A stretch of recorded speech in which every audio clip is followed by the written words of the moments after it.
안녕하세요. 사연에 빠지다의 DJ 민영입니다. 오늘도 사연 시작하기 전에 구독과 좋아요 버튼 눌러주시고요. 그럼 오늘의 사연 함께 시작해 볼게요.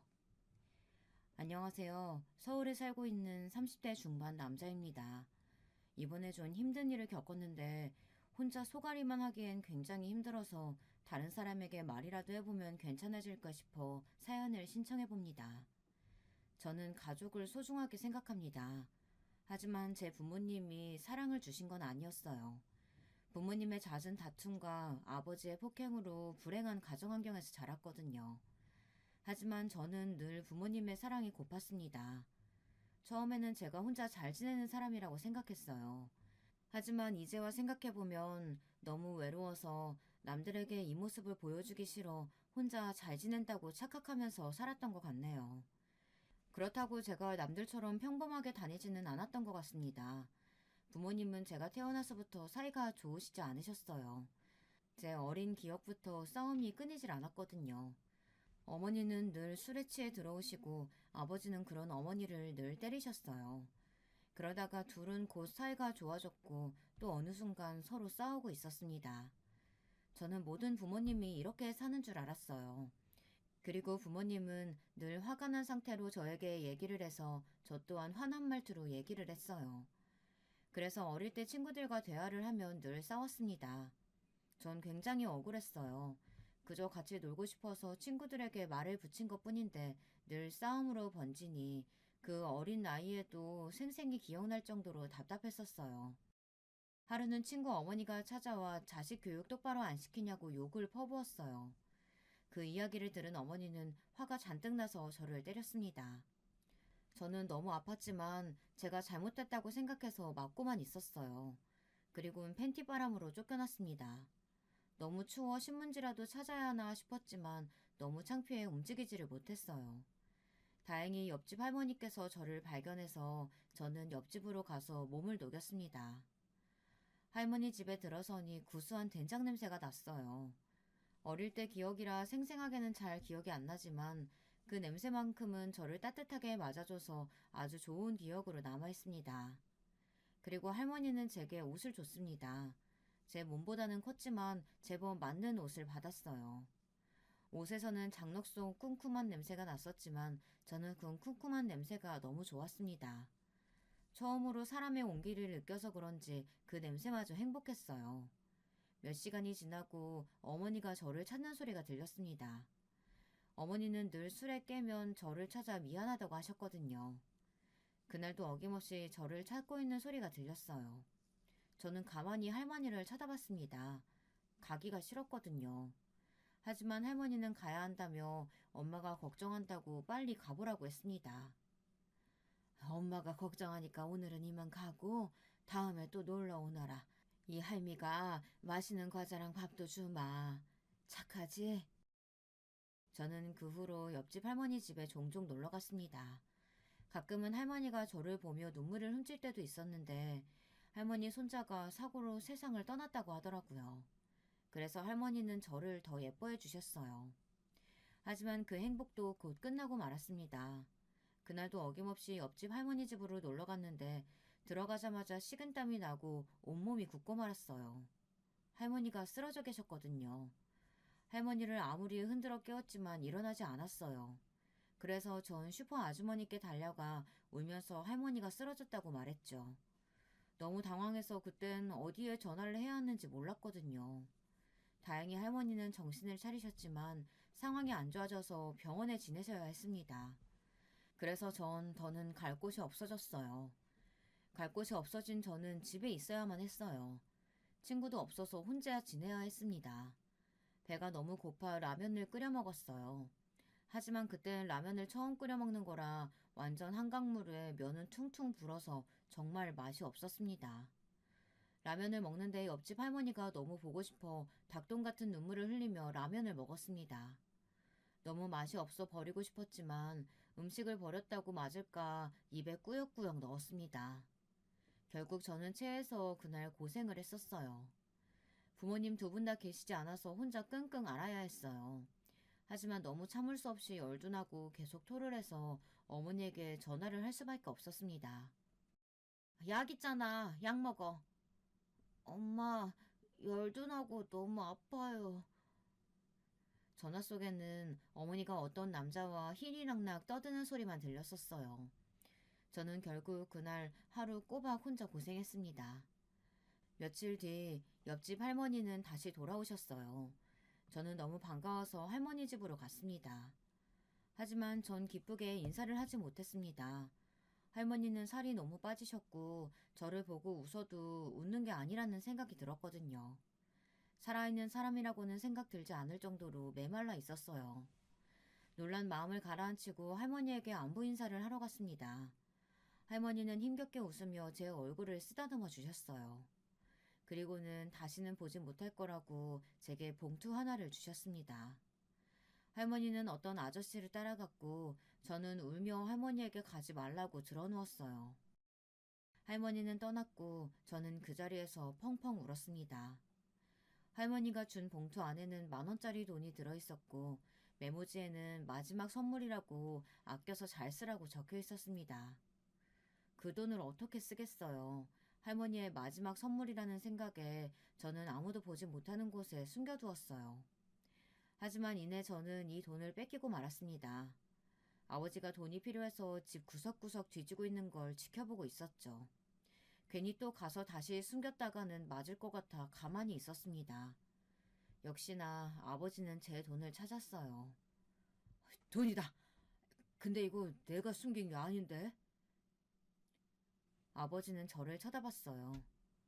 네 놈이구나. 너 이 새끼 돈 어디서 났어? 옆집 할머니가 주셨어요. 이 새끼가 어디서 거짓말을? 아버지는 제가 훔쳤다고 생각하고 버릇을 고쳐주겠다고 저를 때렸습니다. 어머니가 퇴근할 때까지 맞았습니다. 아무 말도 못하고 맞기만 하는 제 자신이 한심했고 힘이 없는 저를 원망했어요. 빨리 어머니가 왔으면 좋겠다는 생각을 했습니다.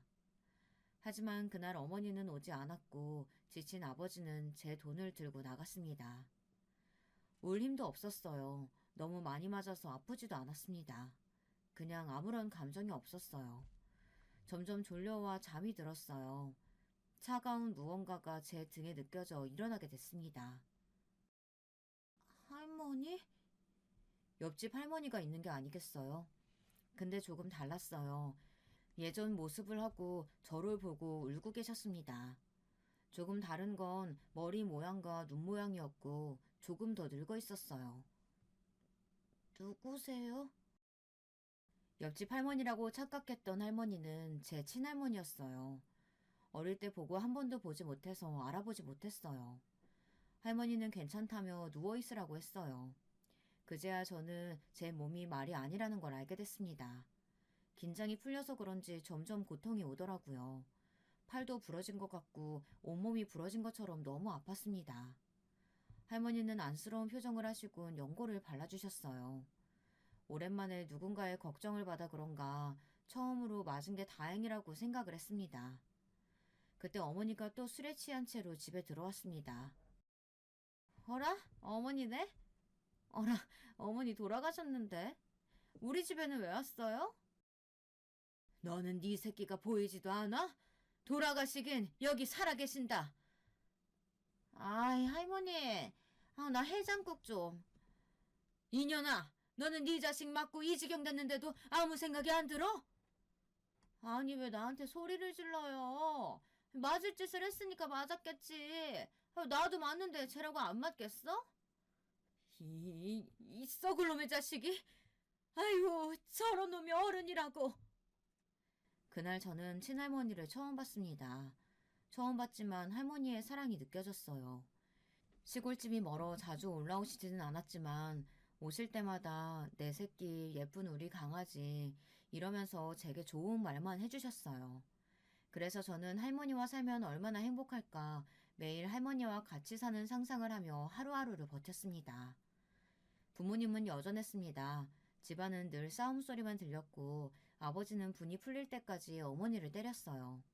아버지가 나가면 어머니는 술을 찾아 취할 때까지 마셨고 취한 어머니는 저를 때리며 저를 원망했습니다. 그리고는 술이 깨서는 저를 보고 미안하다고 안아줬어요. 그런 어머니의 품이 싫지는 않았어요. 그냥 술이 깬 모습이 진짜 어머니고 술에 취한 어머니는 술귀신이 붙어서 그런 거라고 생각했습니다. 술버릇이라고 생각하고 참았는데 어느 날은 경찰이 온 게 아니겠어요.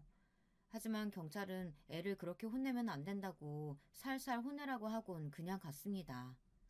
이런 생활을 반복해서 지내왔어요. 하루는 학교를 갔다 오니 이상한 소리가 들렸어요. 안방에서 나길래 제가 누구 있냐고 물어봤고 그때 쿠다다당 하는 소리와 함께 어머니가 안방으로 나왔어요. 어머니는 아주 놀란 눈으로 제게 왜 이렇게 일찍 왔냐고 물어봤어요. 평소 하교하는 시간에는 어머니가 집에 있을 리가 없으니 몰랐겠죠. 그리고는 아버지에게 말하지 말라고 하곤 안방에서 처음 보는 아저씨가 나오는 게 아니겠습니까? 근데 어디서 본 아저씨였어요. 아버지 친구였습니다. 가끔 저희 집에 와서 술도 마시고 자고 가고 아버지와 아주 친한 친구라고 생각했는데 어머니와 그렇고 그런 사이라니. 아저씨는 제게 용돈을 주고 절대 얘기하면 안 된다고 말하고는 어머니와 나가셨어요. 하지만 이게 다 아버지 잘못 아니겠어요? 누가 때리는 사람을 좋아하겠습니까? 아저씨는 아버지와 다르게 젠틀한 이미지거든요. 저는 하루하루가 괴로웠습니다. 하지만 이게 다행인지 불행인지 아버지가 아시게 됐습니다. 아저씨를 저희 집에 초대해 같이 저녁을 먹었어요. 저는 속이 좋지 않다고 방에 들어갔습니다. 실제로도 속이 좋지는 않았어요. 아저씨와 어머니를 보고 있자니 속이 너무 안 좋더라고요. 그때 누군가 때리는 소리가 들렸어요. 저는 문을 살짝 열어보니 아저씨가 쓰러져 있었습니다. 어머니는 그런 아저씨를 부축해주고 있더라고요. 그리고 아버지는 어머니의 뺨도 때렸습니다. 이 자식들이 나를 가지고 놀아? 내가 모를 줄 알아? 이 동네 다 내 손바닥 아니야. 어? 그걸 속이려고 해? 여보, 내가 잘못했어. 그만 때려. 아님 나를 때려 차라리. 헐씨구, 이년 미쳤나? 지금 누구 편을 드는 거야? 네 서방 여기 있는 거 안 보여? 아버지는 계속 아저씨를 때렸어요. 엄마는 무릎을 꿇고 계속 빌었어요. 그러다 어머니가 아버지의 뺨을 때렸죠. 이 펜나가 미쳤나? 그래 미쳤다. 왜? 허구한 날 때리고 뭐 당신은 바람 안 펴? 내가 아는 거랑 네가 아는 거랑 같냐? 어떻게 달라? 나는 그래도 한 명이지. 너는 이 여자 저 여자 다 만나잖아. 나 이렇게는 못 살아. 우리 이혼해. 야, 너 같은 쓰레기랑은 못 살아. 내가 너 때문에 인생 다 망했어. 네 씨 때문에 내가 망했다고. 아버지와 어머니는 계속 싸웠습니다. 밤이 새도록 싸웠고 결국 어머니는 집을 나갔습니다. 그 이후로 어머니는 두 번 다시 볼 수 없었어요. 어머니와 아버지는 이혼을 하게 됐고 저는 아버지와 함께 살게 됐죠. 저는 아버지가 언제 때릴까 늘 두려움에 떨며 살았는데 때리기는커녕 저에게 살갑게 대해주는 게 아니겠어요? 좀 이상하지 않으세요? 갑자기 잘해주니 저는 아버지가 왜 이러나 싶었습니다. 몇 달 뒤 아버지는 한 여자를 데려왔어요. 엄청 젊어 보이는 여자인데 한국말을 못했습니다. 아버지는 이 여자를 앞으로 엄마라고 부르면 된다고 말했죠. 아버지가 할머니께도 얘기했는지 할머니가 저희 집에 오셨습니다. 할머니는 아버지의 재혼을 반대했어요. 아버지는 할머니 말을 듣지 않고 재혼을 했고 저는 할머니와 살게 됐습니다. 오히려 저는 좋았어요. 시골로 오게 됐지만 어차피 친구도 없었고 부모님보다는 할머니를 좋아했기 때문에 할머니와 행복한 나날을 보냈습니다. 저에게 부모님은 할머니라고 말할 정도로 할머니는 지극정성으로 저를 키우셨어요. 하지만 제가 사춘기가 심하게 와서 사고를 자주 쳤어요. 시골로 와서 저는 친구를 사귀게 됐는데 그 친구가 질이 좀 좋지 않았어요. 오토바이는 물론 술, 담배는 기본이었죠. 그래서 저도 오토바이를 타고 술, 담배를 시작했어요. 할머니는 그런 저를 아무 말 없이 사랑으로 키웠습니다. 그러다 하루는 할머니가 저의 손을 꼭 잡고 그 친구와 놀지 말라고 말했습니다. 그 시기엔 친구가 정말 소중하잖아요. 저는 하나밖에 없는 친구와 놀지 말라는 소리를 듣고 할머니에게 소리를 쳤어요. 할머니, 너무한 거 아니야?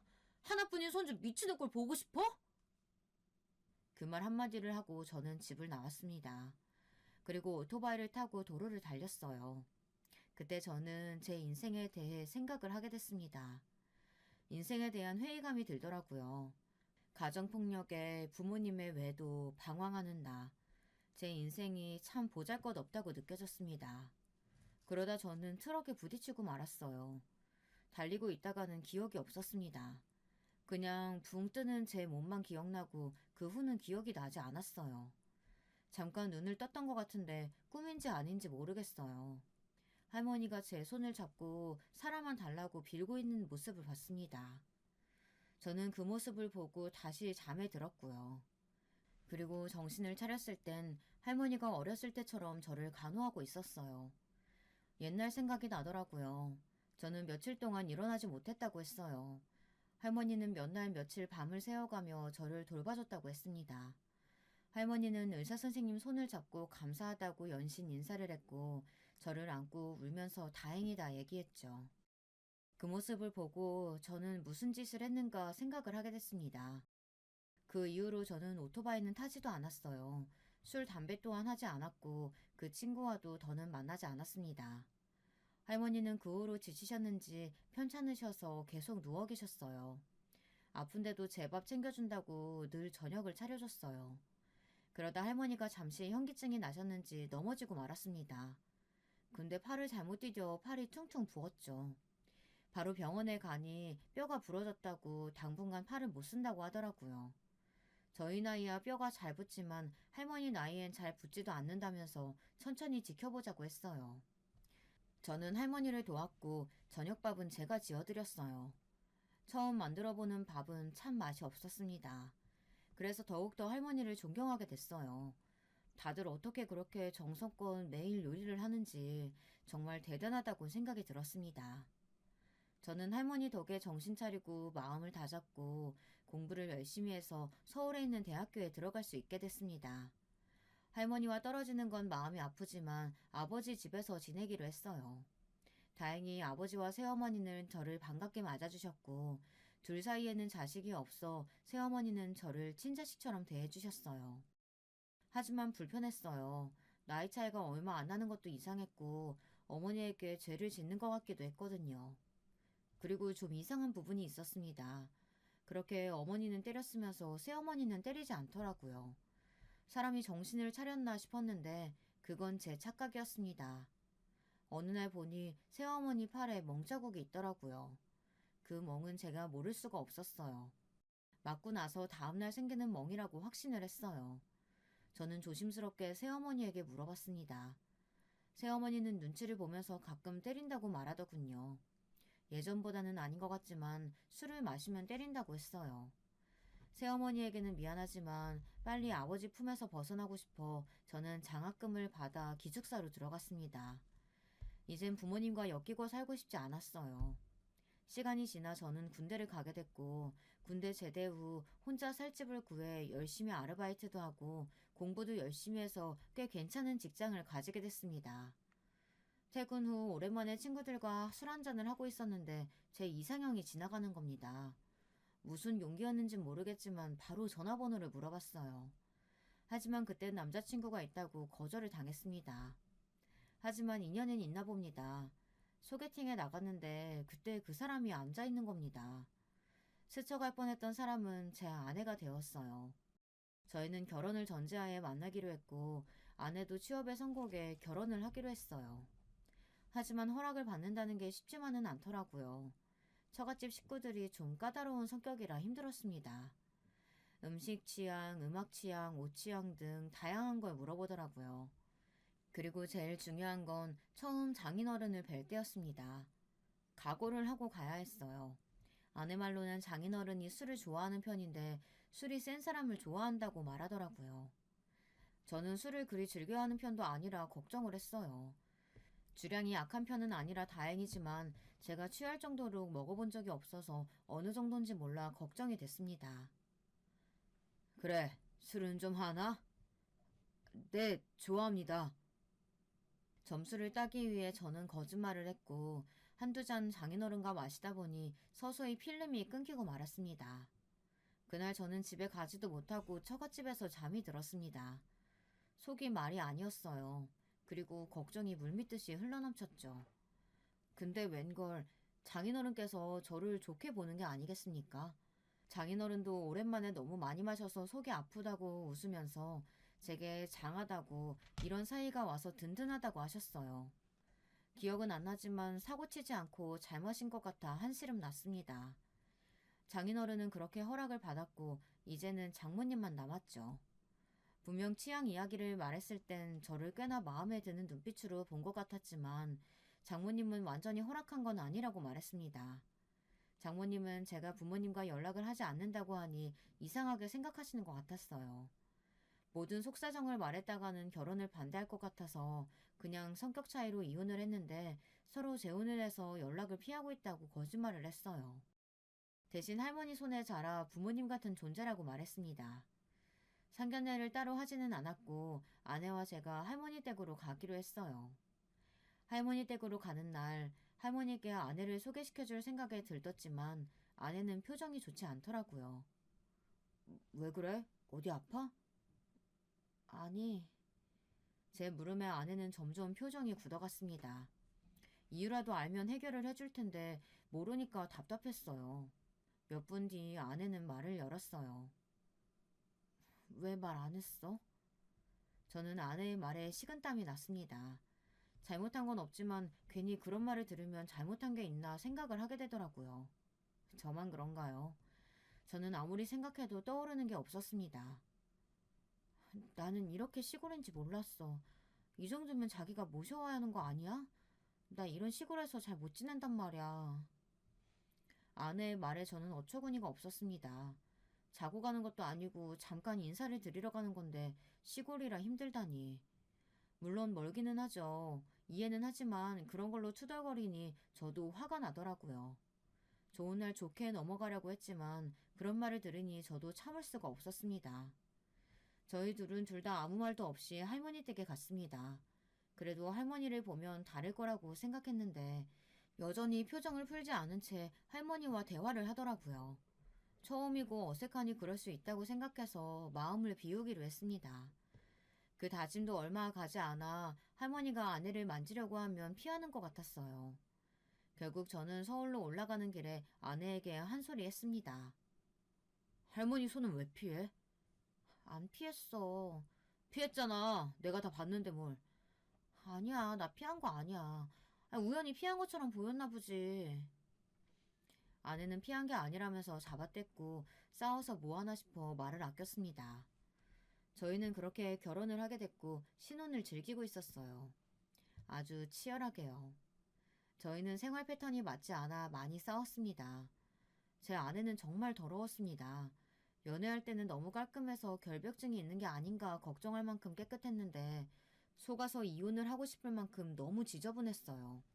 밥을 먹고 치우지 않는 건 물론이고 팩을 하고 화장대에 그대로 둔다거나 아이스크림을 먹으면 아내가 어디서 먹었는지 알 정도였죠. 그 자리에 그대로 두고 자기 할 일을 하더라고요. 저는 정말 사소한 거지만 계속 치우지 않으니 스트레스를 받았어요.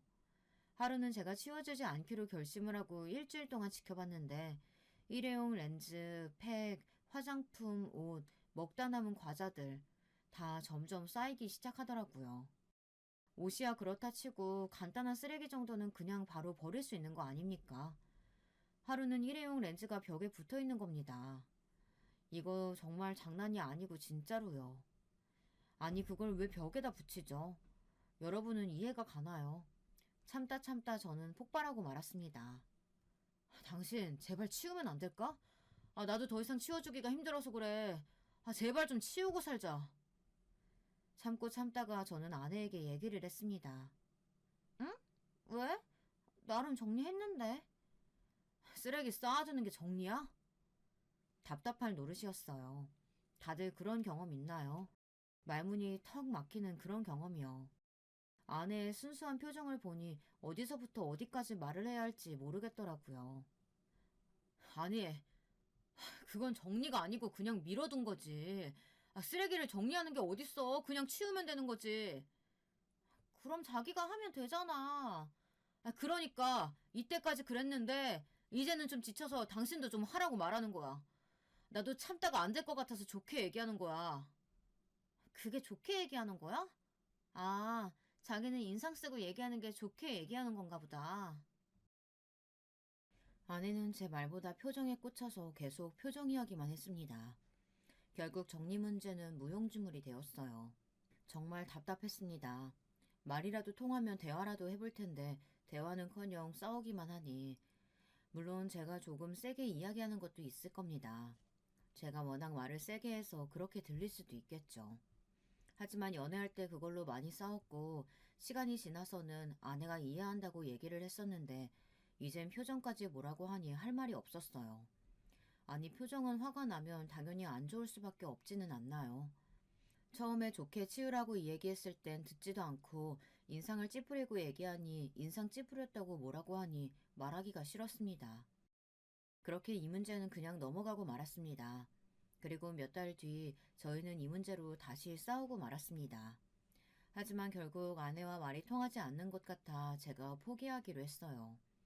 결국 제가 지고 말았습니다. 근데 이걸 아내가 장인어른께 말을 한 것 같았어요. 어느 날 장인어른께 전화가 왔습니다. 장인어른이 저와 술을 마시고 싶다며 집으로 오라고 했어요. 그래서 저는 퇴근 후 아내와 함께 처갓집으로 갔습니다. 근데 분위기가 좋지 않더라고요. 밥을 먹는데 체할 것 같았어요. 장인어른과 술 한잔 하는데 조금 알딸딸해지자 장인어른이 제게 한마디 하더라고요. 내 딸 소중한 아이라 잘 좀 부탁한다. 아내가 소중한 아이라며 제게 잘 부탁한다고 딱 이 한마디 하셨습니다. 처음에는 저도 술 기운에 열심히 하겠다고 제가 다 보살피겠다고 얘기를 했어요. 그리고 다음날 곰곰이 생각했는데 제가 그렇게 잘못한 것도 없는데 그런 식으로 말하니 제가 괜히 나쁜 놈이 된 것 같더라고요. 제가 아내에게 말한 건 쓰레기뿐이었는데요. 정리정돈하는 건 당연한 거 아닙니까? 그걸 뭐라고 했다고 일러바친 아내도 참 어리다고 생각했어요. 그리고는 처음으로 결혼을 후회했어요. 큰일 났죠. 결혼한 지 얼마 되지도 않았는데 후회라니. 저는 마음을 다잡고 아내와 얘기를 하자고 했어요. 아내와 많은 이야기를 나누고 저희는 약속을 했습니다. 정리정돈, 생활 패턴 등 서로를 배려하고 존중해주기로 약속을 했어요. 말이 쉽지 행동으로 봐야 알 것 같지만 그래도 말이 통하지 않았던 아내가 갑자기 미안하다고 사과를 해서 마음이 좀 수그러들었어요. 결혼 생활은 맞춰가면서 사는 거 아니겠어요. 저도 마음을 비우고 아내에게 맞추기로 했습니다. 이 가정을 지키고 싶었거든요. 몇 달 뒤 저희 부부에게 축복이 왔습니다. 아이를 갖게 된 겁니다. 저와 아내는 이 아이는 정리정돈을 잘하고 모든 일도 잘 정돈하고 살라고 예명을 정돈이로 했어요. 그 때문인가 아내는 엄마가 되어 정리정돈을 열심히 하더라고요. 저는 그런 모습이 너무 사랑스러웠습니다. 그때는 정말 결혼하길 잘했다는 생각이 들었어요. 사람 마음이라는 게 참 왔다 갔다 하네요. 그렇죠.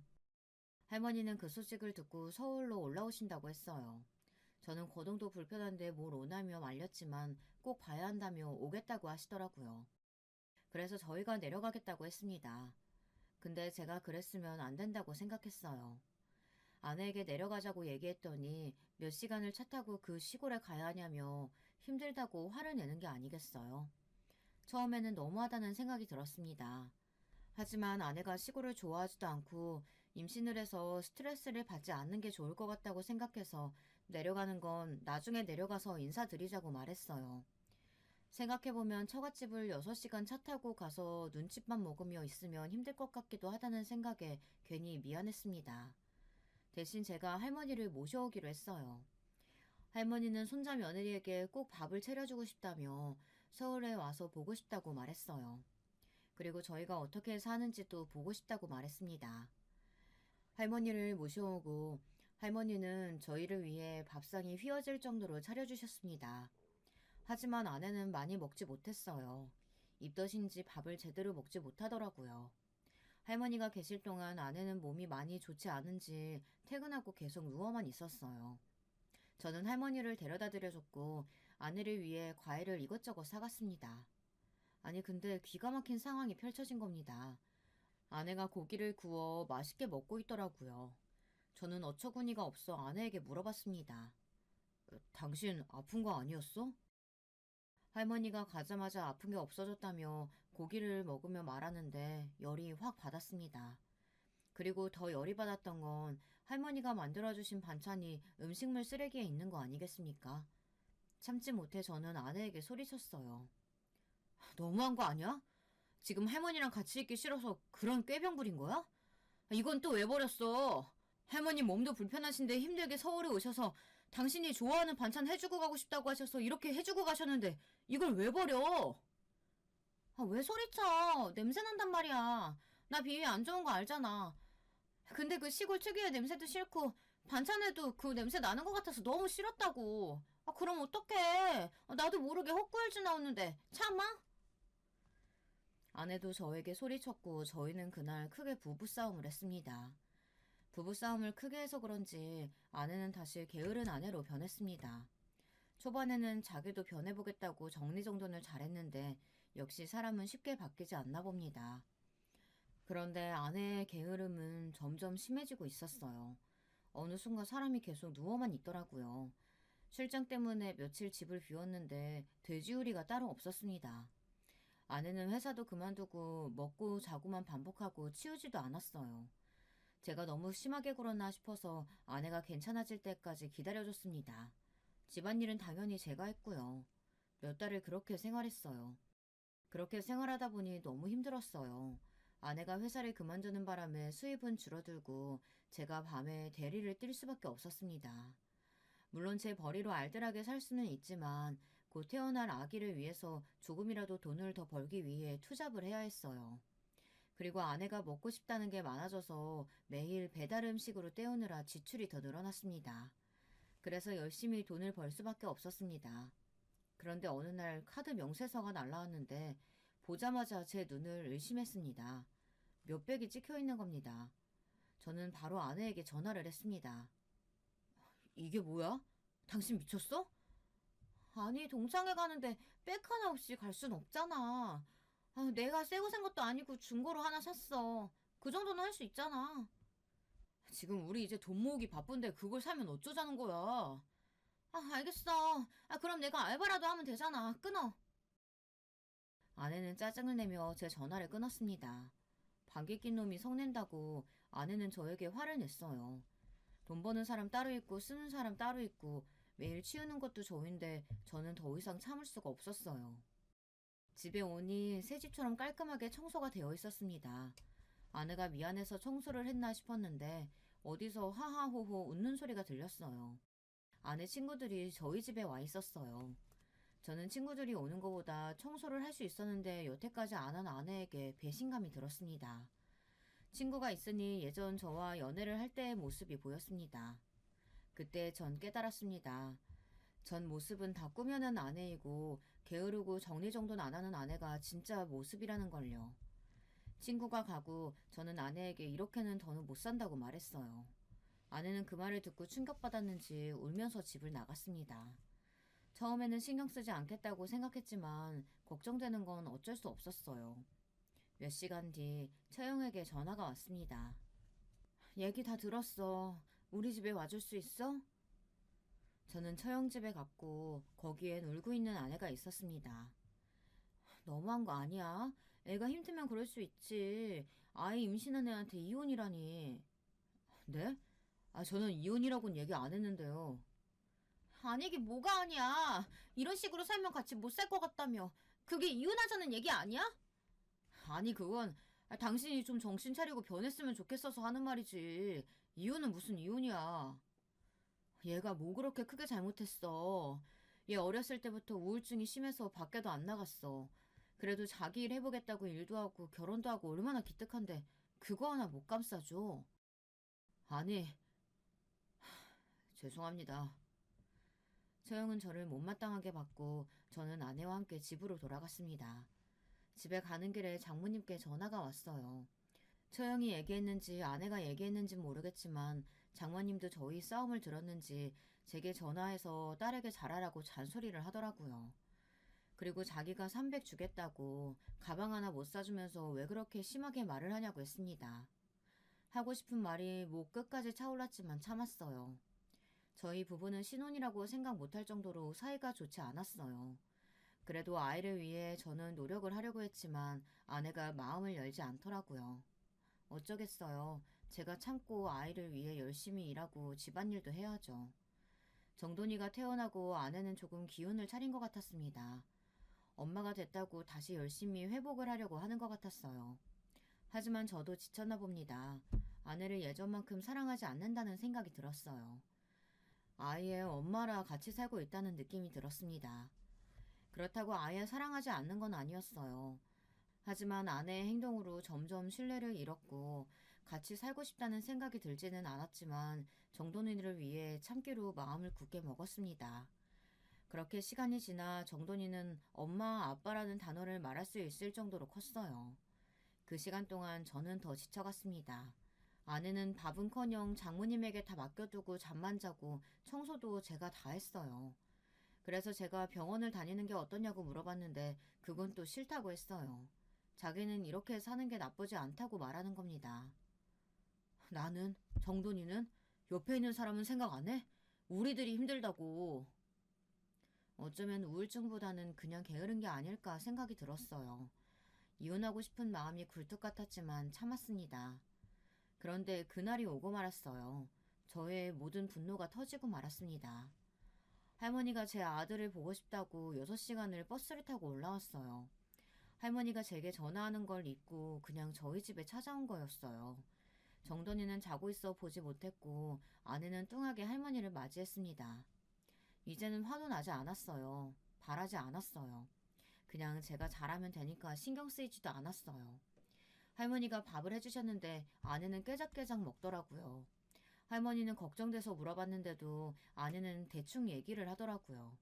대신 제가 할머니에게 더 살갑게 대했죠. 그때 정돈이가 깼는지 저를 찾더라고요. 할머니는 정돈이를 볼 수 있다는 생각에 들뜨셨고 정돈이는 처음으로 할머니를 봤죠. 증조할머니야. 증조할머니 안녕하세요. 할머니가 정돈이가 귀여운지 볼을 만지셨어요. 그때 저는 아내의 말을 듣고 뚜껑이 열리지 않을 수가 없었습니다. 아내가 밥을 먹다 갑자기 소리를 치며 할머니에게 뭐라고 하는 겁니다. 아, 그 더러운 손으로 아이를 왜 만져요? 아내는 소리치며 할머니께 정색했고 저는 그 말을 듣자마자 너무 화가 나서 뺨을 때렸습니다. 뭐? 당신 지금 뭐라고 했어? 더러워? 지금 할머니한테 더럽다고 했어? 할머니 손이 고운 건 아닙니다. 일을 얼마나 오래 해오셨겠어요. 거칠고 여기저기 상처가 많았어요. 근데 그걸 더럽다고 아이를 만지지 말라고 하는데 화가 날 수밖에 없었어요. 다들 그런 소리를 들으면 열이 확 받지 않나요? 저는 홧김에 이혼 얘기를 꺼냈습니다. 더러운 건 당신이지. 청소도 안 해, 씻지도 않아. 뭐 제대로 하는 거 없이 누워만 있고. 우리 이혼해. 당신 엄마 자격 없어. 나 이렇게는 못 살아. 이혼해. 뭐? 이혼? 지금 말 다 했어? 고작 이런 걸로 이혼을 해? 아니, 못해. 그렇게 소리치고 아내는 밖으로 나갔습니다. 어디로 갈지 뻔했어요. 장모님 댁 아니면 처형에게 갔을 거라 생각했어요. 저는 할머니께 죄송했습니다. 할머니, 죄송합니다. 못난 모습 보여드렸어요. 아유, 며느라가가 걱정이지. 너는 거기서 때리면 어떡하니? 그 고운 뺨을 때리면 어째? 젊은 처자 눈에는 늙은이 손이 더러워 보일 수도 있지. 지 새끼 걱정돼서 하는 말이겠지. 너 가서 빌어라. 잘못했다고. 할머니는 오히려 아내를 감쌌습니다. 몇 시간 뒤 갑자기 처갓집 식구들이 다 저희 집에 와서 소란을 피우기 시작했습니다. 이 버릇없는 놈이 우리 딸을 울려? 장인어른은 저를 때렸습니다. 순간 저는 몸이 기울어졌고 식탁에 머리를 부딪혔어요. 심하게 부딪힌 건 아니지만 모서리를 부딪히는 바람에 피가 났습니다. 할머니는 놀라 발을 동동 구르시고 장모님은 할머니에게 한 소리 했어요. 아니 어르신, 왜 함부로 애 얼굴에 손을 대요? 그러다가 균이라도 옮기면 어쩌시려고 그래요? 그리고 이서방, 자네도 그렇다고 이혼 얘기를 해? 전에도 그렇고 이거 아주 안 되겠구만. 그래, 차라리 이혼해. 나도 자네 같은 사위 두는 거 쪽팔리네. 장모님, 아무리 장모님이라 해도 저 참지 않을 겁니다. 저희 할머니 늘 깨끗하게 씻으시는 분이고 균 같은 거 세상 사람들 다 갖고 있습니다. 이혼 잘 됐네요. 대신 제 아들은 제가 키울 겁니다. 뭐시? 지금 누구 배 아파서 낳은 자식인데 네가 키워? 이 자식이 입 밖으로 내뱉는 말이라고 다 말인 줄 아나? 장인어른은 저를 또 때리려고 했습니다. 그 순간 할머니가 장인어른을 맞고는 무릎을 꿇고 자기가 잘못했다고 다시는 안 오겠다며 싸우지 말라고 빌더라고요. 저는 그 모습을 보고 억장이 무너졌습니다. 그렇게 사고를 쳐도 무릎을 꿇지 않았던 할머니인데 욕을 들어가면서도 무릎을 꿇다니 있을 수 없는 일이었어요. 이혼 이야기는 열이 받아서 홧김에 나온 말이었는데 이혼을 해야 하나 고민을 했습니다. 이런 사람들과 가족이 되기는 싫었거든요. 여러분 같으면 어떻게 하실 건가요?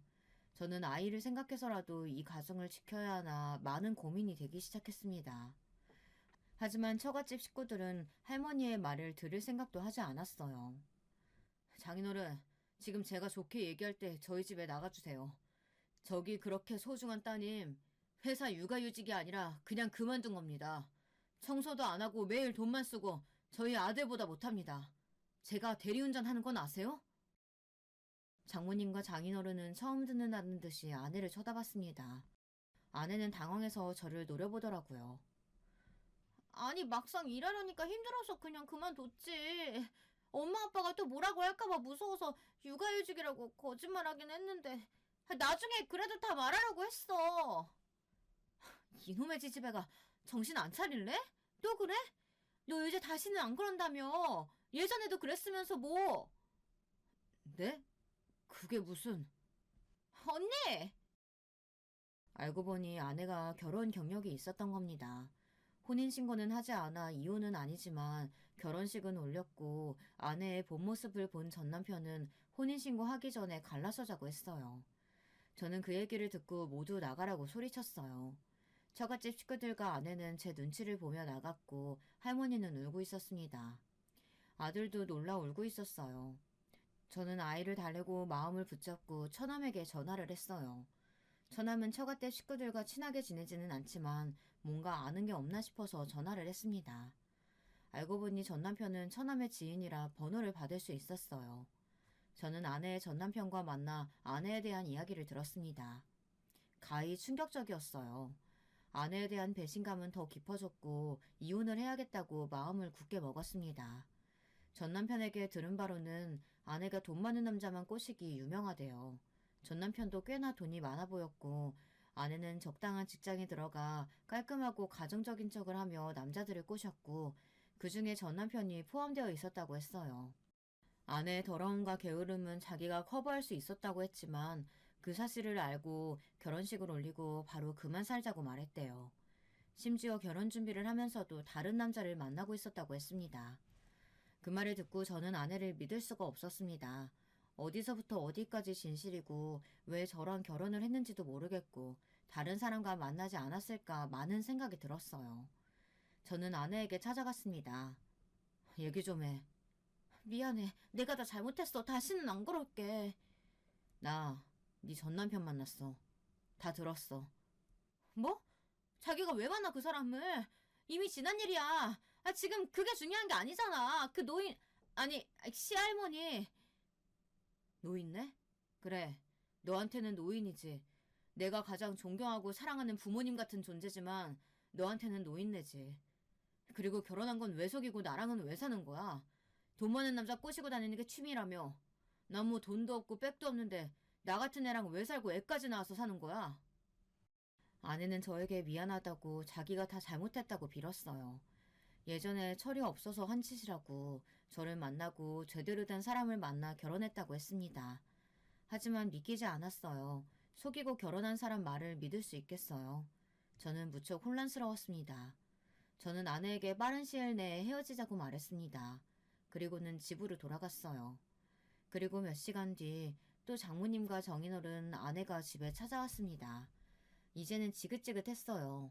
힘없이 저는 열어줬어요. 장인어른은 제게 무릎을 꿇으며 빌기 시작하더라고요. 내가 자식을 잘못 키웠네. 한 번만 용서해주면 내가 이놈 잘 타일러서 보낼 테니 걱정 말게나. 아내도 눈치를 보며 제 앞에 무릎을 꿇고 미안하다고 사과를 했어요. 근데 그마저도 장모님이 시켜서 하는 거였어요. 그 모습을 보고 저는 저런 사람이 우리 아이 엄마라는 생각에 차라리 이혼하는 게 맞다고 생각했어요. 저는 어린 나이에 정상적이지 않은 엄마를 보고 자라 힘들었는데 제 아이마저 그런 엄마 곁에 두게 하고 싶진 않았습니다. 저는 단호하게 거절했습니다. 장인어른 장모님, 저 다 압니다. 다 들었어요. 다 듣고도 제가 이 사람이랑 같이 살아야 됩니까? 제 가족 끔찍히 아낍니다. 그래서 아내가 청소도 안 하고 일도 안 나갈 때 내가 더 벌면 되지 조금만 참자 이렇게 참으며 살아왔어요. 제 아들을 위해서라도 엄마가 필요하니 이혼은 참았는데 보니까 엄마가 엄마다워야 같이 살죠. 아내는 눈물을 흘리며 빌었지만 저는 그만 울고 정신 차리고 다음에 보자고 했어요. 할머니가 빌 때는 듣지도 않았으면서 정작 자기네들이 잘못했으니 싹싹 비는 모습을 보니 속이 다 시원했습니다. 그렇게 저는 아내와 이혼을 하게 됐고 저는 아들과 함께 작은 집으로 이사가 둘이 살게 됐습니다. 할머니와 같이 살고 싶었지만 할머니는 평생 시골에서 살아 도시가 답답하다며 계속 시골에서 살기로 했어요. 그리고 아버지는 결국 새어머니가 경찰에 신고했다고 했지만 금방 풀려나 새어머니는 도망쳤다고 했습니다. 아버지가 돈이 떨어졌는지 할머니에게 찾아가 돈 좀 빌려달라고 하는데 제가 몇백 주고 다시는 오지 말라고 오면 신고할까라고 말하니 아버지는 좋다고 그냥 가셨어요. 하지만 곧바로 돈이 다 떨어졌는지 다시 저희 집으로 찾아왔습니다. 그런데 제 아들과 함께 있는 모습을 보는데 속이 울렁거리더라고요. 아들에게까지 폭력을 쓸까봐 조마조마했습니다. 저는 결국 아버지에게 해서는 안 될 짓을 하고 말았어요. 순화시켜서 말하겠습니다. 다시 한 번 더 오면 그때는 아버지고 뭐고 없다고 협박을 했어요. 물론 아들은 못 보게 방에 들어가게 했고 아버지는 제가 진심이라는 걸 알았는지 마지막으로 제가 주는 돈을 받고 사라졌습니다. 안 그래도 이혼 때문에 힘들었는데 아버지 일 때문에 더 힘들었어요. 잠도 제대로 못 자고 친구들이 저희 집에 와서 안부를 물을 정도로 매일 지쳐 쓰러지고 삶에 희망이 보이지 않아 늘 술을 마시고 누워 있었습니다. 마음 같아서는 일도 가기 싫었지만 아들을 위해 일은 해야 했어요. 그런 모습을 보고 할머니도 걱정이 되셨는지 한동안은 저희 집에 계셨습니다. 이놈아, 정신 차리고 네 새끼 키워야지. 일어나. 네가 잘 살아야 저놈의 강아지도 잘 살지. 네 새끼 보기 부끄럽지도 않아? 어서 정신 차려. 한 달 뒤 할머니 덕분에 저는 회복할 수 있었습니다. 부모 복은 없지만 그래도 저를 사랑해주는 할머니가 계시고 제 사랑스러운 아들이 있으니 마음을 붙잡고 살아야겠지 않습니까? 할머니 연세가 93살이신데 그 나이 치고는 정정하셔서 쭉 오래오래 사셨으면 좋겠네요. 아들과 할머니와 오래오래 잘 살고 있겠습니다. 제 사연 들어주셔서 감사합니다. 여러분, 두 번째 사연 시작하기 전에 좋아요, 구독 꼭 눌러주실 거죠? 그럼 두 번째 사연 바로 시작합니다. 안녕하세요. 저는 지방에 사는 40대 여자입니다. 얼마 전 저에게 너무 통쾌하고 웃긴 일이 있어서 주변에 말했더니 제보하라고 하기에 제보하게 됐어요. 특히 제 사정을 잘 아는 오랜 친구들이 드디어 저도 가족 덕을 보긴 한다고 웃으며 말하기에 저도 웃음이 나왔습니다. 왜냐하면 제가 친구들은 별로 없는 제 고향 친구들인데 우리 집이 동네에서 아주 유명했거든요. 좋은 쪽으로 유명했으면 얼마나 좋았을까요? 우리 집은 흔히 말하는 콩가루 집안입니다. 아빠와 엄마는 어렸을 때를 생각하면 그때도 계속 싸우고 계셨어요. 싸우는 소리가 듣기 싫어 귀를 틀어막고 자고 또 일부러 집에 들어가지 않은 적도 있습니다. 아빠는 특정한 직업조차 없었는데 하루 벌어오면 그 번 돈으로 우리를 가져다 주는 게 아니고 본인의 도박에 투자했어요. 막노동하러 가면 그때는 바로 일당을 줬는데 그럼 그걸로 술을 마시고 도박을 하고 번 돈을 까먹기만 한 게 아니고 심지어 빚까지 만들어 왔습니다. 그럼 또 엄마는 그런 아빠와 싸우고 아빠는 돈 내놓으라고 난리치는 생활이었죠. 저한텐 오빠 한 명이 있는데 2살 터울이에요. 오빠와 저는 엄마와 아빠가 너무 심하게 싸우면 어차피 잠들지도 못하니까 한밤중에 집 밖을 나가서 동네 공터에서 앉아있기도 했습니다. 오빠와 전 어릴 때, 그때가 아마 초등학생이었던 것 같은데 그때 우리끼리 저럴 거면 그냥 이혼하지 왜 같이 사는 걸까 서로 얘기하곤 했어요. 엄마는 아빠가 능력이 없고 또 집에서 워낙 행패를 부리니까 본인이 나가서 돈을 벌어 오셨습니다. 우리 엄만 살면서 아빠 때문에 안 해본 일이 없는데 식당에서도 일하고 공장에서도 일하고 닥치는 대로 일하셨어요. 어렸던 오빠와 저는 그런 엄마를 기다리며 뜬 눈으로 꾸벅꾸벅 졸며 집에서 기다리다 잠들었죠. 엄마가 그래도 우리 먹으라고 밥은 해놓고 가셨는데 그걸로 오빠와 데워 먹겠다고 했다가 집에 불이 난 적도 있습니다. 엄마는 당신 인생에 대한 한탄을 자주 하셨는데 어렸던 전 우리 엄마지만 진짜 제발 엄마가 행복했으면 좋겠다고 생각했어요. 엄마가 그렇게 벌어온 돈이 있으면 아빠는 그 돈을 가지고 도박을 하러 나가니 일부러 오빠와 제 책 중간에 돈을 숨기기도 했어요. 학교에서 교과서를 열었는데 돈이 있어서 놀랐던 적이 한두 번이 아닙니다. 그러다 정확히 제가 초등학생이고 오빠가 중학생 때 아버진 집을 나가셨어요. 아빤 그 전에도 종종 집을 나간 적이 있었는데 그래도 몇 년에 한 번은 저렇게 나가면 돈을 벌어오긴 해서 그때도 그런 줄 알았습니다. 그런데 아빤 그렇게 제가 중학교를 졸업할 때까지 집에 한 번도 온 적이 없었어요. 엄마는 쓸모도 없는 인간 차라리 잘 됐다고 하셨는데 그러면서도 아빠가 집에 올 수도 있으니 절대 이사 가면 안 된다고 하셨습니다.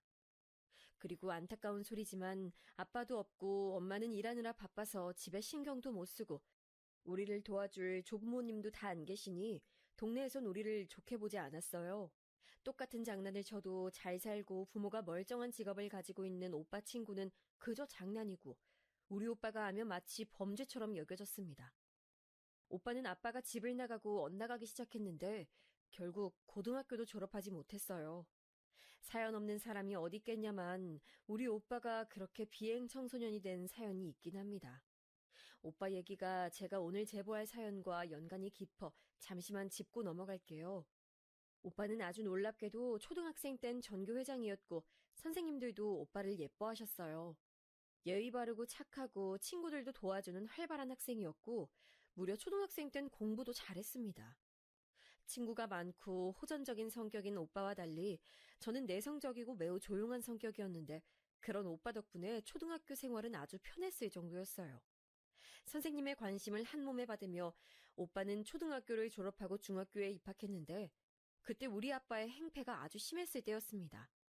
아빠는 본인에게 돈을 주지 않으면 집에서 온갖 물건을 던지곤 했어요. 심지어 텔레비전도 던지고 집에 있던 큰 라디오도 던지고 그렇게 던지며 창문도 깨서 한겨울에 이불로 창문을 막고 잤던 적도 있습니다. 도둑이 와도 우리 집은 가져갈 게 없어서 안 들어오겠다. 엄마는 항상 한숨 쉬며 아빠의 뒷수습을 해주곤 하셨죠. 그러다 아빠가 집을 나갔다고 했잖아요. 그날이 무슨 날이냐면 아빠는 그날도 또 술을 많이 마시고 집에 왔었어요. 들어오자마자 엄마한테 돈을 내놓으라고 했죠. 어릴 때야 오빠와 전 무서우니 밖으로 나갔지만 어느 정도 크고 나서는 우리가 나가면 엄마는 혼자서 아빠를 감당해야 하니까 나가지 않고 그런 아빠를 최대한 진정시키고 말렸어요. 그날도 식탁 의자를 들고 내동댕이 치는 아빠를 오빠가 맡고 있었는데 그런 오빠가 싫었는지 아빠는 오빠에게 의자를 던졌습니다. 오빠가 그걸 피하다 의자가 창문으로 날아가서 또 창문이 깨지게 됐죠.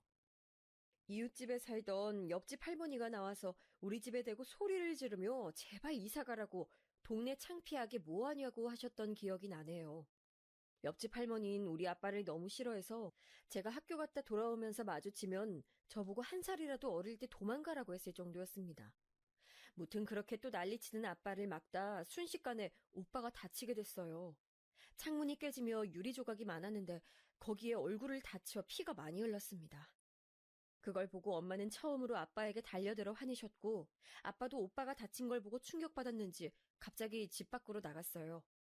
그리고 그게 제가 초등학생 때 본 아빠의 마지막 모습입니다. 급하게 엄마는 오빠를 데리고 응급실에 갔고 저 혼자 집에서 유리를 치우다 손을 베기도 했어요. 옆집 할머니가 비록 우리 아빠는 싫어하셔도 저와 오빠는 죄가 없다고 안타까워했는데 그런 저를 보고 치료를 해주셨던 게 기억이 납니다. 아무튼 그 이후로 오빠의 이마엔 큰 흉터가 남게 됐는데 오른쪽 눈썹까지 긴 흉터예요. 그걸 보고 학교에서도 놀림이 많았고 제가 차마 사연 속에 못 담는 말도 많이 들었습니다. 심지어 엄마와 오빠와 제가 길거리를 다니면 동네 주민들은 한마디씩 했어요. 아니, 아들 얼굴이 왜 그 모양이 되도록 이혼도 안 하고 살아? 아우, 애가 안 됐다. 아줌마, 뭘 알아요. 내 얼굴이 이렇게 된 거 엄마 때문 아니고 아빠 때문인데 뭘 안다고 그래. 어머, 어린애가 못하는 말이 없어? 아줌마가 우리 엄마한테 하는 말은 잘하는 거고? 특히 시장에 가면 이런 상황도 많이 일어났고 시간이 흐르며 오빠가 죽일 듯이 노려보며 저러니까 아줌마들도 우리 엄마를 더 건들지 않았습니다. 우리 가족은 나쁜 쪽으로 유명해졌고 엄마는 공장에서도 어울리지 못하셨어요. 그래도 오빠 덕분에 적어도 남들한테 맞거나 괴롭힘 당하진 않았습니다. 그래서 오빠의 엇나감은 어떻게 보면 오빠의 탓으로만 돌리기는 좀 그래요.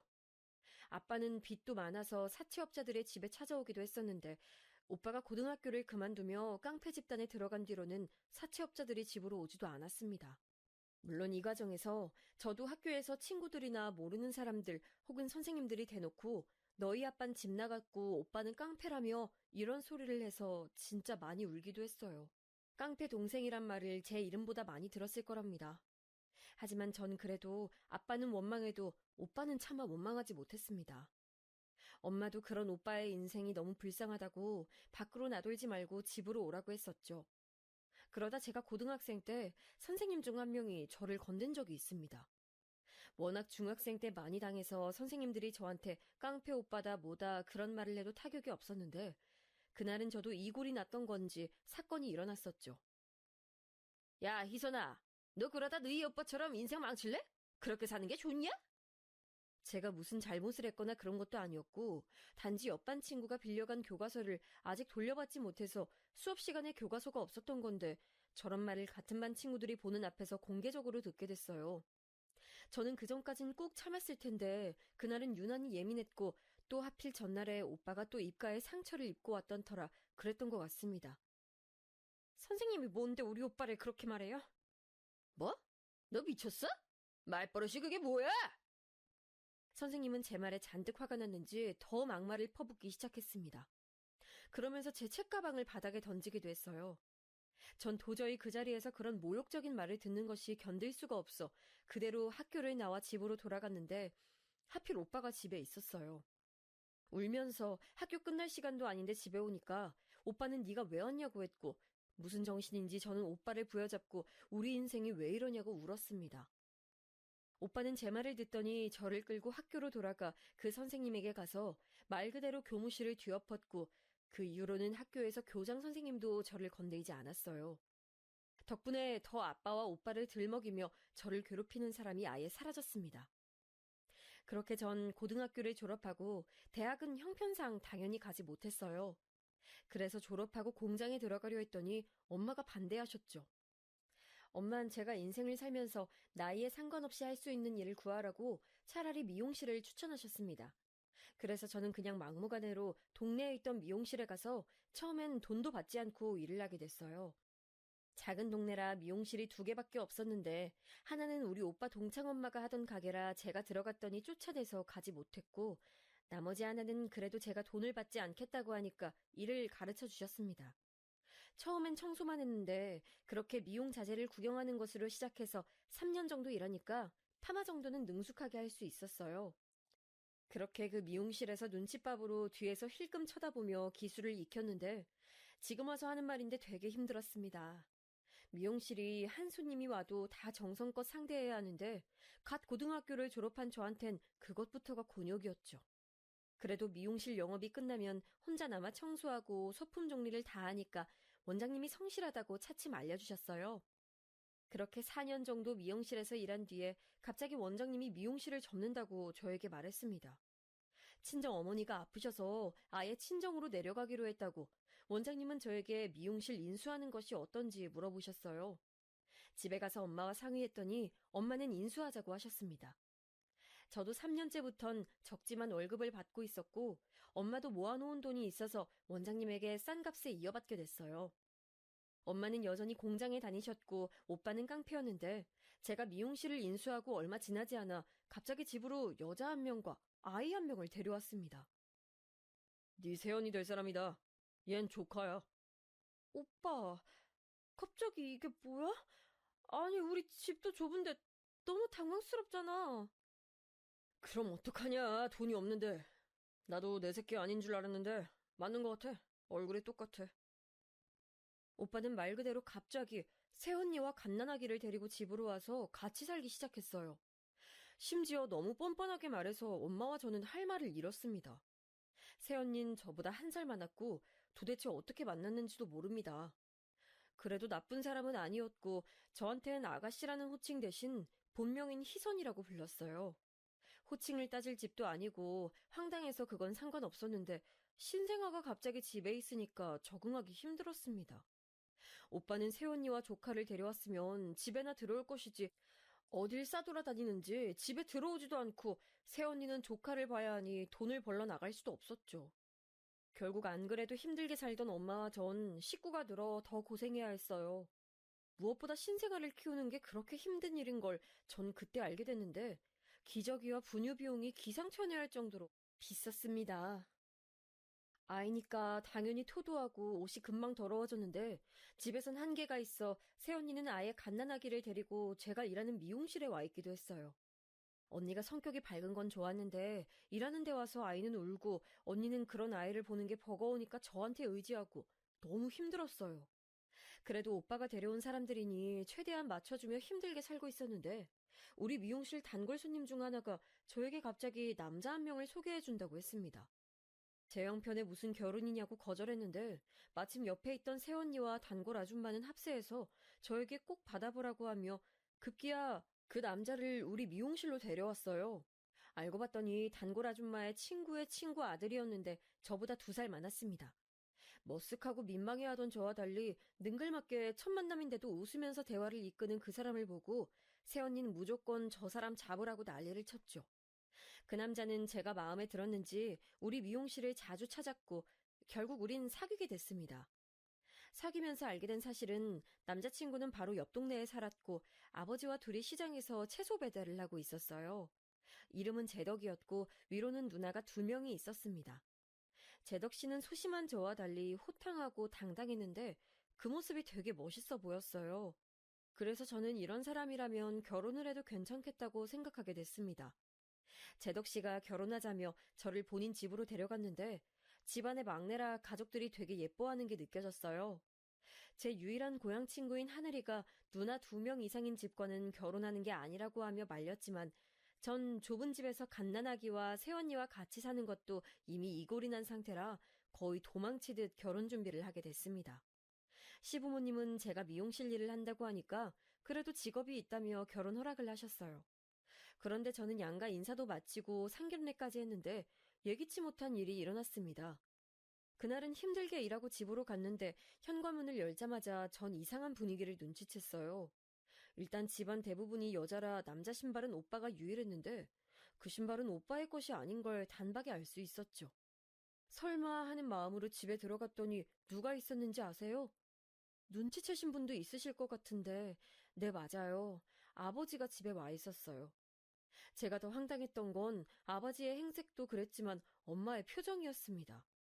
엄마는 집 나갔다 10년이 지나 돌아온 아버지가 반가웠는지 웃으면서 부엌에서 요리를 하고 있었어요. 안 그래도 없는 살림에 좁아터진 부엌에서 엄마는 뭘 만드는 건지 열심히 분주했죠. 새언니는 아기를 안고 저한테 쏙 오더니 희선아, 시아버지 맞지? 하며 물어보고 그렇게 믿을 수 없어 쳐다보는 저를 보고 아버지는 너무 태연하게 말했습니다. 딸, 오랜만이다.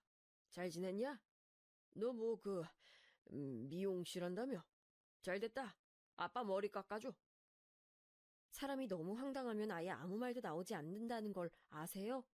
뭐 미안하다는 말은 듣지 못해도 저렇게 당당하게 자기 머리를 깎아달라는 아빠를 보고 기가 차서 헛웃음만 나왔어요. 제가 아무 말도 안 하니까 엄마는 저한테 오랜만에 아빠를 봤는데 왜 그러고 서 있냐고 물었습니다. 언니, 오빠는요? 응? 모르겠네. 오늘 안 올 것 같은데? 새언니는 와중에 우리 집안 사정에 대해 잘 모르니 시아버지라고 우리 아빠에게 아이를 보여주기까지 했습니다. 아빠는 본인 손주라고 또 조카를 안고 좋아했는데 집에 없던 기간 동안 무슨 일이 있던 건지 안 그래도 말랐던 몸이 더 삐쩍 말라 있었어요. 아빠의 마지막을 기억하는 저는 엄마에게 가서 조용히 오빠 돌아오면 놀랄 수도 있다고 했더니 엄마는 세월이 많이 지났으니 괜찮다고 저를 달래며 아빠한테 밥을 차려주셨습니다. 그날은 다행히 오빠가 오지 않았는데 다음날 오빠가 집에 왔고 그 뒷일은 제가 말하지 않아도 아시겠죠? 오빠는 화가 나서 당신이 뭔데 우리 집에 왔냐고 하고 아빠는 그런 오빠에게 키워준 사람한테 그게 뭐냐고 따지고 오빠는 키우긴 뭘 키웠냐 내 얼굴 흉터나 만들었지 하고 따지고 난리가 아니었습니다. 옆집 할머니는 이미 돌아가시고 다른 사람들이 살고 있었는데 우리 사정을 모르던 사람들이라 어찌나 민망했는지 몰라요. 엄마는 중간에서 그만하라고 하고 새언니는 무섭다고 제 뒤에 숨어있고 도망치고 싶었습니다. 그걸 보고 저는 빨리 결혼해서 이 지긋지긋한 집구석을 탈출하고 싶었는데 문제는 제 결혼식이 얼마 남지 않았다는 것이었어요. 시부모님에게 저는 아빠가 돌아가셨다고 했는데 그때 저는 진짜로 아빠가 집 나간 지 10년 넘게 아무 연락이 없고 우리와 같이 살 때도 그리 좋은 기억을 주지 않았으니 그렇게 말했습니다. 그런데 아빠는 엄마가 제 결혼을 말해버려서 아들 결혼식은 올리지도 못했으니 딸인 제 결혼식엔 무조건 참석하겠다고 고집했어요. 이미 남자친구와 예비시댁에는 아버지가 돌아가셨다고 했는데 이걸 어떻게 해야 할지 고민이 참 많았습니다. 솔직히 말하자면 저는 아버지가 제 결혼식에 오지 않길 바랐어요. 이걸 안 좋게 보실 수도 있는데 전 아버지에게 좋은 감정이 남아있지 않았습니다. 그래서 엄마에게 돌려서 얘기했더니 엄마는 그런 저에게 너무하다고 어떻게 멀쩡히 살아있는 아버지를 결혼식에 오지 말기 바라냐고 하더라고요. 결국 저는 시댁에 가서 사실 아버지가 사망이 아니고 실종이었다고 말했고 시부모님과 형님들은 처음엔 놀라더니 뭐 그럴 수 있다고 오는 저를 위로해 주셨어요. 이 사건으로 전 시댁에 대한 마음을 열게 됐습니다. 그렇게 아빠는 제 결혼식에 참석했고 저는 도망치듯 집을 나왔어요. 오히려 오빤 자기 얼굴이 위협적이니까 오지 않겠다고 해서 참석하지 않았습니다. 제가 됐다고 오라고 했는데 새언니와 조카만 참석하고 오빠는 뒤에서 조용히 보고 갔더라고요. 그걸 보니까 더 아버지에 대한 원망이 커졌죠. 오빠는 그래도 우리 가족에게는 아빠처럼 해를 끼치는 사람이 아니었거든요. 무튼 그렇게 결혼하고 남편과 반지하에 있는 아주 작은 단칸방에서 신혼을 시작했는데 그래도 저는 행복했습니다. 비록 여름엔 덥고 겨울엔 추웠고 좁아서 둘이 누우면 꽉 찼는데 그것도 버틸만 했어요. 그런데 그 행복도 오래가지 않았습니다. 제가 결혼하기 전에는 몰랐는데 남편은 남에게 의지를 많이 하는 성격이더라고요. 평소에 누나들과 엄마가 본인을 계속 하나부터 열까지 챙겨주니 본인이 할 줄 아는 게 하나도 없었습니다. 그래서 빨래, 청소, 요리 등 모든 집안일은 당연히 제 몫이었죠. 제가 집에 있으면 모르겠는데 전 밖에서 미용실을 하느라 안 그래도 바쁜데 집안일도 온통 제 차지니까 힘들었어요. 물론 가족과 살 때도 제가 집안일을 하긴 했어도 그때는 엄마와 둘이 나눠서 했었고 또 새언니가 들어오고 나서는 조카 때문에 힘들긴 해도 새언니가 빨래는 전담으로 해줘서 괜찮았거든요. 남편은 게다가 그 나이를 먹고 심지어 편식도 심했습니다. 다 큰 어른이 소시지나 고기가 없으면 밥을 먹지 않겠다고 토라지는 걸 보고 전 어이가 없었어요. 전형적인 막내 아들이던 남편은 심지어 저와 싸우면 시어머니를 찾아가서 있었던 일을 다 말하기도 했습니다. 그럼 시어머니는 제 미용실을 찾아와서 그러지 말고 우리 아들에게 잘하라고 하고 저는 황당해하고 이런 일이 반복됐어요. 그래도 뭐 제가 선택한 일이니까 어쩔 수 없다고 생각했죠. 저는 그리고 이미 아버지와 오빠를 보고 자라서 저 정도는 그냥 귀여운 수준이었거든요. 그리고 제 고향 친구의 걱정과 달리 형님들과 시어머니는 저를 막 대놓고 괴롭히는 그런 시집살이는 없었습니다.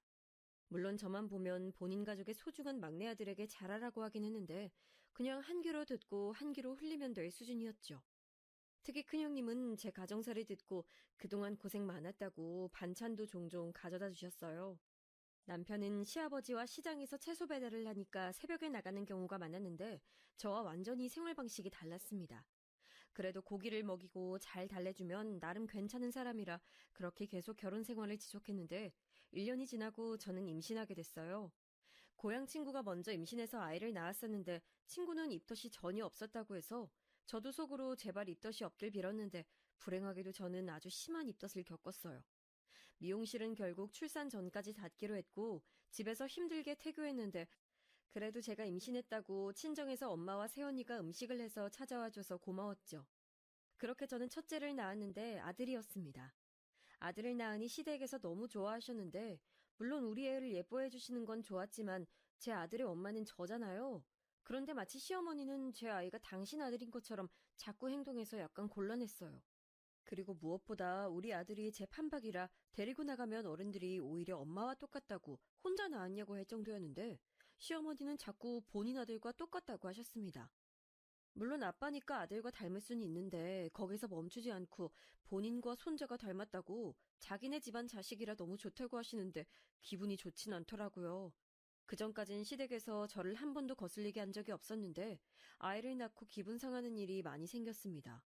그래도 좋게 생각하고 아이를 키웠는데 세원이와 조카가 집에 왔을 때 신생아를 돌봤던 경험이 있어서 그래도 나름 잘 돌봤어요. 아이가 100일 지나고 저는 미용실에 아이를 업고 나가 일을 시작했습니다. 다들 더 쉬다 오지 왜 나왔냐 하는데 돈을 많이 벌어야 하는 상황이었어요. 아빠가 집에 돌아오고 역시나 또 잠잠하다 싶더니 도박에 손을 댔고 그걸로 오빠와 싸우다 결국 오빠가 새언니와 조카를 데리고 집을 나갔거든요. 절대 조용한 날이 없는 우리 친정이죠.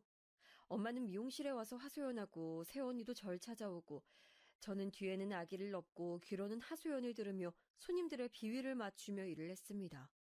아이도 있으니 목돈을 모아 이사 가려고 열심히 일하던 어느 날 미용실로 오빠가 찾아왔어요. 오빠, 무슨 일이야? 좀 와서 도우라 해도 들은 척도 안 하던 사람이. 돈 빌려줘. 맡겨놨냐? 뭔 소리야? 아니 진짜 왜 내 얼굴만 보면 다 돈 달래? 내가 너한테 돈 빌려달라는 건 처음이잖아. 왜 소리를 질러? 아니 하다 하다 이제 동생한테 돈을 빌려가? 오빠는 인사도 하지 않은 채 저에게 돈을 빌려달라고 윽박지르기 시작했습니다. 파마하던 손님은 오빠의 얼굴을 보고 흠칫 놀란 채로 굳어있길래 일단 소파에 앉아있으라 하고 손님에게 최대한 친절하게 파마를 해주고 내보냈어요. 문을 잠시 잠그고 무슨 일이냐고 물었더니 오빠는 안 그래도 덩치도 크고 위협적인 대머리 얼굴로 저에게 진지하게 말했습니다. 만수가 아파. 병원 갔더니 수술해야 한다잖아. 근데 내가 망할 아버지 때문에 집에서 나오느라 모은 돈을 다 썼어. 만수는 우리 조카 이름인데 다행히 불치병이나 암 같은 큰 병은 아니었고 친구들과 놀다가 다리를 다쳤다고 했어요. 마음 같아선 당연히 오빠에게 돈을 주고 싶었지만 들어보니 큰 돈이라 그걸 빌려주면 이사를 또 미뤄야 하는 상황이었습니다. 그래도 가족이 뭔지 저는 결국 남편 몰래 모으고 있던 돈을 오빠에게 빌려줬어요. 오빠는 다행히 갚겠다고 한 날에 바로 갚았고 그 돈으로 조금 늦게 이사를 하려 준비 중이었는데 이사 직전에 한 가지 나쁜 소식이 들어왔습니다. 바로 시아버지가 돌아가시게 됐어요. 새벽에 배송 때문에 운전하다 교통사고가 크게 나서 그 자리에서 돌아가셨습니다. 당연히 시댁은 난리가 났고 남편은 이 사건을 계기로 다시는 운전하지 못하게 됐어요. 시아버지가 우리 아버지와 달리 가정에 충실한 편이셨는데 그래서 그런지 시댁 식구들은 좀처럼 일상으로 돌아오지 못했습니다. 남편도 하던 배송 일을 하지 못하겠다고 그대로 그만두고 시어머니는 속상한 마음에 잠도 오지 않는다고 우리 집으로 찾아올 정도였죠. 옳게 이런 말이 달갑진 않을 거 아는데 우리 엄마랑 같이 살면 안 될까? 어차피 이사 간다며 집도 넓어진 김에 엄마 모시고 살아줘. 그래, 엄마도 지금 아버지 돌아가시고 너무 적적하고 외로우실 텐데 올케가 좀 도와줘. 혁이도 엄마가 봐주시고 얼마나 좋아? 아이 너무 나쁘게 받아들이지 말고, 응? 형님들은 미용실로 찾아와서 시어머니를 모시라고 했어요. 혁이는 우리 아들 이름인데 시어머니가 혁이를 많이 좋아하긴 했지만 전 제가 우리 아들을 충분히 볼 수 있었습니다. 어차피 우리 미용실이 대형 미용실도 전혀 아니고 작은 동네 미용실이고 또 단골 손님들이 많아 아기를 데리고 있어도 됐거든요. 어차피 곧 있으면 어린이집도 보낼 생각이었고요. 근데 형님들은 이사 가면 집이 넓어지니까 시어머니와 같이 살길 바랐고 심지어 시어머니 본인과 남편도 동의했어요. 자기들끼리 이미 말을 맞추고 저에겐 통보만 한 거랍니다. 황당했는데 그때 남편이 집에서도 종일 울고만 있고 일도 하지 않아서 저는 시어머니와 같이 있으면 좀 상황이 나아질 줄 알고 합가를 하게 됐어요. 그게 완벽한 제 착각이라는 것은 바로 합가하고 한 달 만에 알 수 있었죠. 시어머니와 따로 살아서 몰랐었는데 시어머니는 잔소리가 매우 심한 편이었습니다. 전 일하니까 상대적으로 집에 있는 가정주부처럼 집안일을 하지 못하는데 시어머니가 그런 제 살림이 마음에 안 드셨나 봐요. 아니, 아가, 이걸 이렇게 하면 어떡하니? 네?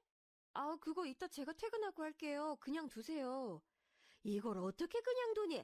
아유, 나보고 하라는 거지? 시어머니는 출근 준비하느라 바쁜 저에게 잔소리하며 핀잔을 주셨는데 당연히 듣기가 싫었어요.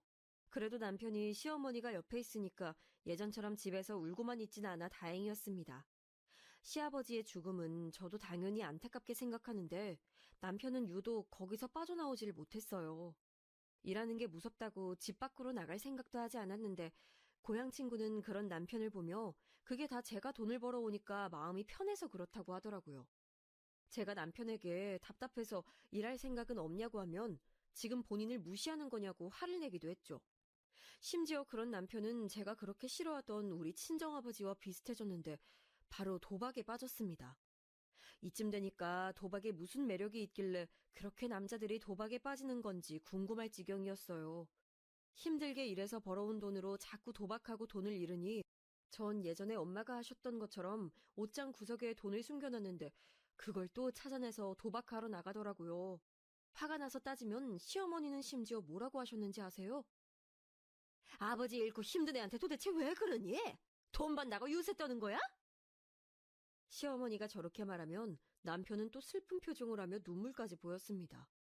뭘 잘했다고 우는 건지 그런 모습을 보며 얼마나 답답했는지 몰라요. 심지어 시어머니는 아이가 크면서 칭얼거리니까 보는 게 힘들었는지 아이를 데리고 미용실에 자주 찾아왔습니다. 본인이 아이를 돌봐주니까 좋냐고 물어보는데 전 대답할 힘도 나오지 않았어요. 그래도 제가 이런 시어머니와 남편이어도 계속 살았던 이유는 바로 우리 아들 때문이었습니다. 남편은 비록 도박을 했어도 우리 친정아빠처럼 물건을 던지거나 소리를 지르며 폭력적인 면모를 보이진 않았어요. 어렸던 저에게 아빠의 그런 행동은 너무 큰 영향이었고 또 아빠가 집을 나간 뒤로는 놀림을 많이 받았던 기억이 있어 우리 아들에겐 부모가 온전히 집에 있는 환경을 만들어주고 싶었습니다. 시어머니가 아무리 잔소리가 심해도 우리 아들한텐 또 잘해줬거든요. 그리고 또 괜찮았던 점은 바로 제사나 명절이 없었다는 거였어요. 결혼하신 분들은 절 이해하시겠죠? 시어머니는 특이하게 명절에 음식하는 걸 그렇게 좋아하지 않으셨습니다. 그래서 명절이 되면 전 그냥 평소처럼 집에서 쉴 수 있었어요. 친정은 엄마만 살짝 보고 오곤 했는데 아버지는 놀랍게도 집에 다시 들어오고 난 뒤론 다시 집을 나가지 않았습니다. 나이가 들어서 기력이 약해진 건지 예전처럼 행패를 부리지도 않았고 심지어 나가서 돈을 벌어오기도 했어요. 오빠의 얼굴을 보고 정신을 차린 건지 오빠랑 싸우고 나서는 더 순해졌다고 합니다.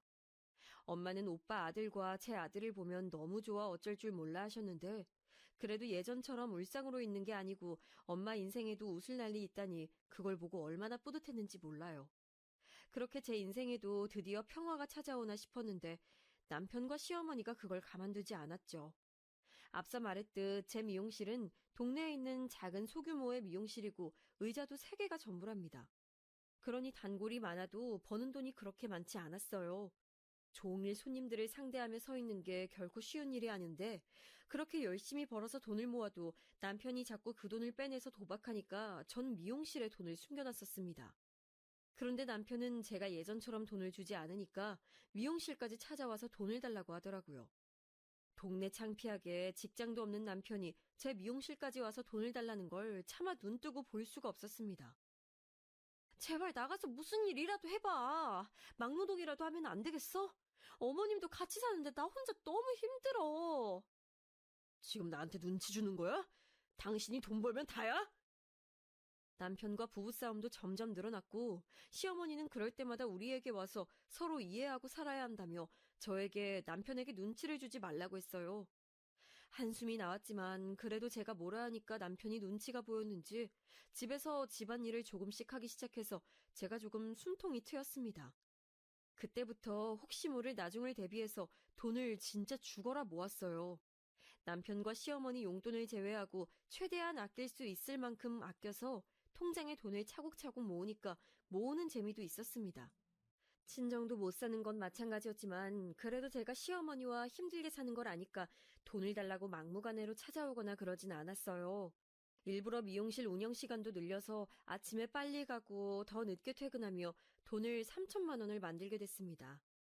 그 돈이 있다는 사실은 진짜 그 누구에게도 알리지 않고 혼자만 알고 있었는데 시어머니가 어느 날 미용실 문을 닫기 전에 혼자 저를 찾아오셨어요.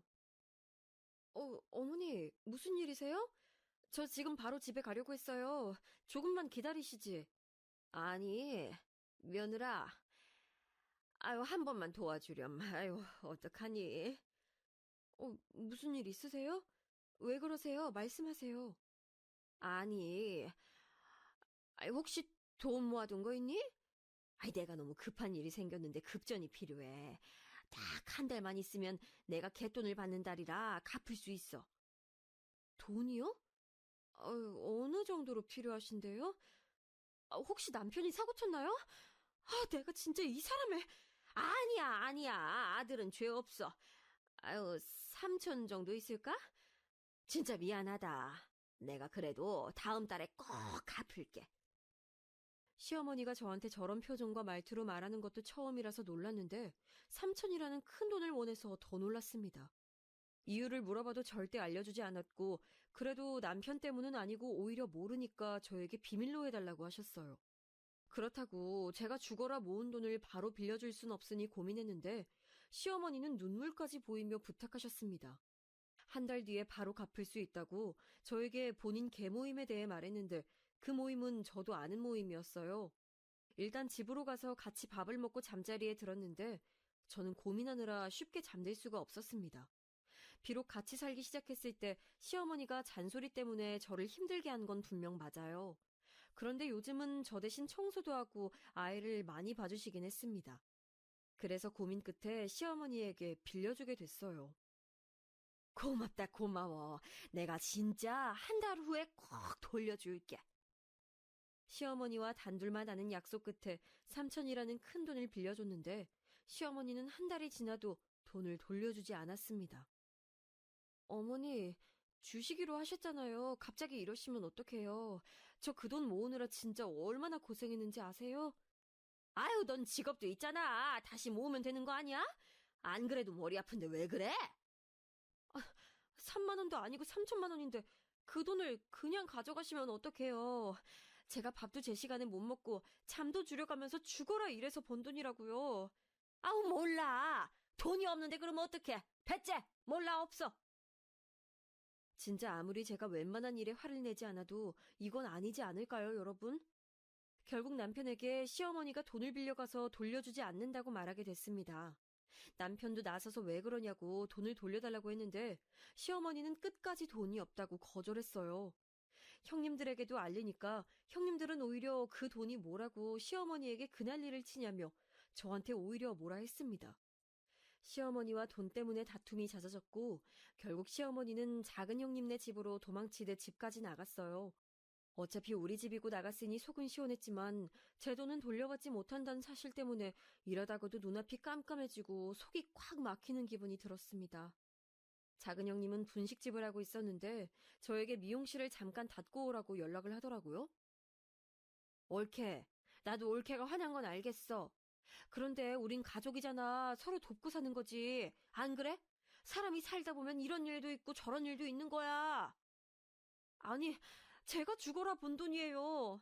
남편이 돈을 못 벌어서 제가 밖에서 잠자는 시간 제외하고 일해서 번 3천이잖아요. 미용실에서 종일 서서 번 돈인데 어떻게 그러세요? 그리고 어머님이 분명히 저 돌려준다고 했어요. 그 돈 사실 나 때문이라고. 그만해. 빚이 많은 걸 어떡해. 당장 사채업자가 찾아오게 생겼는데 그럼 어떡하라고. 너도 남편이 도박하니까 내 말 무슨 뜻인지 알잖아. 이럴 때 돕고 사는 거야. 뭐라고요? 형님 때문이라고요? 아니, 왜 그런 말씀을 안 하신 거예요? 작은 형님은 사실을 말해줬는데 바로 진짜 본인 빚을 갚으려고 저에게 의도적으로 돈을 가져간 거였어요. 시어머니가 먼저 작은 형님에게 제가 분명히 모아둔 돈이 있을 거라고 하면서 자기가 책임지고 빌려오기로 했다는 겁니다. 이걸 저에게 사실대로 말하며 그냥 가족이니까 이해하라고 웃으면서 말하는데 제 속은 뒤집혔어요. 남편에게 말했더니 남편도 어이가 없었는지 자기 누나를 찾아가서 따졌는데 들은 척도 하지 않았죠. 비록 남편이 제 돈으로 도박한 적은 있어도 저렇게 큰 돈을 가져간 적은 없었거든요. 제 남편도 안 그러는데 도대체 시어머니와 시누이는 무슨 생각이었는지 모르겠습니다. 너무 괘씸한 마음에 시어머니를 평생 모시지 않겠다고 하니까 작은 형님은 그럼 그 조건으로 돈을 돌려받지 말라고 하더라고요. 억지도 이런 억지가 있을 수 있을까요? 전 이 일로 머리가 너무 아파서 편두통 약도 먹고 잠을 잘 수도 없었습니다. 한밤중에도 억울함에 깨서 운 적도 많았죠. 나중엔 제가 분식집 앞에 얼굴만 보여도 작은 형님은 본인 남편을 앞세워 저를 돌려보냈습니다.